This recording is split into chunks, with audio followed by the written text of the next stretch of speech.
नमस्कार। फॉरगिवनेस यानी अगर किसी इंसान ने आपको लाइफ में चोट पहुंचाई है, दुख पहुंचाया है, तो उसको माफ़ कर देना और आगे बढ़ जाना मुश्किल है डेफिनेटली, लेकिन बहुत ज़्यादा ज़रूरी है आपकी अपनी ग्रोथ के लिए। अगर आप ज़िंदगी में आगे बढ़ना चाहते हैं तो उस इंसान को माफ़ करना बहुत ज़्यादा ज़रूरी है। आइए आज समझने की कोशिश करते हैं इस फॉरगिवनेस के कंसेप्ट को थोड़ा अलग नज़रिए से। एक एग्जाम्पल देती हूँ आपको। पहले सपोज आप किसी एक रस्सी के ज़रिए एक पोल से या किसी खूंटे से बंधे हुए हैं और आप आगे जाना चाहते हैं। आप दौड़ लगा रहे हैं, आप बहुत तेज़ तेज़ दौड़ लगा रहे हैं, तो होगा क्या, देखने में लगेगा कि आप दौड़ रहे हैं लेकिन उसका रिजल्ट आपको नहीं मिलेगा। आप एक ही जगह पर दौड़ लगाते रहेंगे तब तक जब तक आप उस खूंटे के साथ या उस पोल के साथ बंधे हुए हैं उस रस्सी के ज़रिए। तो अगर आप आगे बढ़ना चाहते हैं दौड़ लगा कर के तो क्या करना होगा? सिंपल, उस रस्सी को काट देंगे।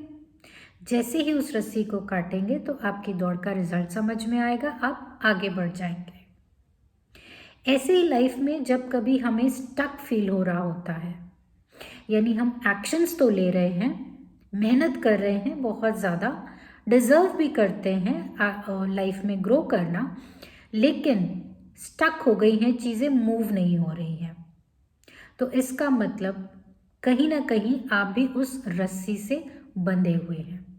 यानी ऐसी पुरानी बातें, पुरानी यादें, पेनफुल मेमोरीज जिनको आपने पकड़ के रखा है, ये वो रस्सी के जैसे आप उस इंसान से बंधे हुए हैं।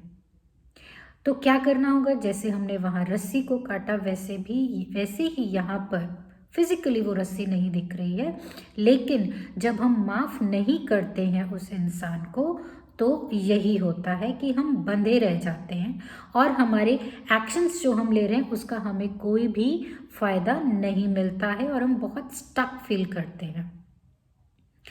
तो रस्सी को काटने का मतलब यहाँ पर है उस इंसान को फॉरगिव कर देना।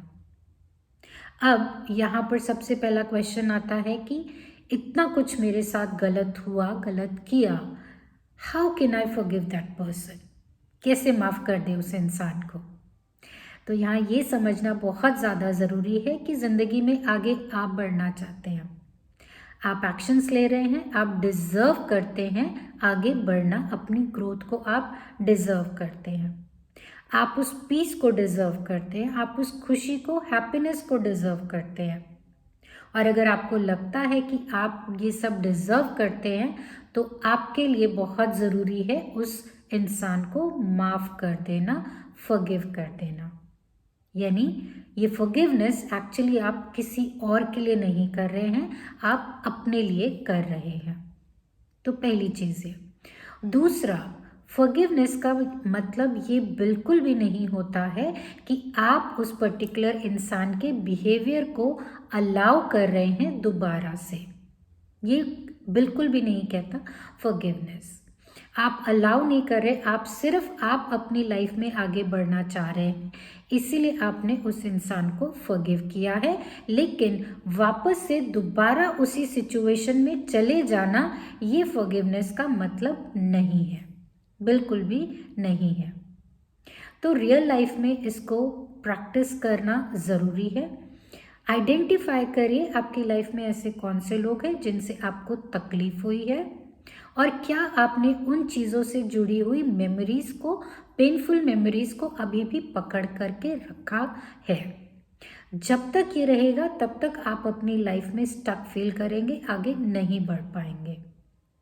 तो रोज़ ये एफर्मेशन को बोलना बहुत ज़रूरी हो जाता है। I let go of the painful memories related to that person, का नाम जो भी है वो आप लीजिए। I welcome and embrace the present moment. I deserve the peace in my life. I deserve the happiness in my life. I deserve the growth in my life. Therefore, I forgive this person. क्योंकि मैं अपनी life में शांति, खुशी और growth चाहती हूँ, इसीलिए मैं इस इंसान को तहे दिल से माफ़ करती हूँ। जब आप ये बोलना शुरू करेंगे डेली और दिल से बोलिए, और फिर आप देखेंगे कि धीरे धीरे उस इंसिडेंट से जुड़ी या उस इंसान से जुड़ी हुई जो पेनफुल मेमोरीज हैं वो भी धीरे धीरे कम हो जाती हैं। तो फॉरगिव करना बहुत ज़्यादा ज़रूरी है और आपकी अपनी ग्रोथ के लिए ये ज़रूरी है। आप किसी और इंसान को उसके लिए माफ़ नहीं कर रहे हैं। So practice this forgiveness and grow in your life. Thank you.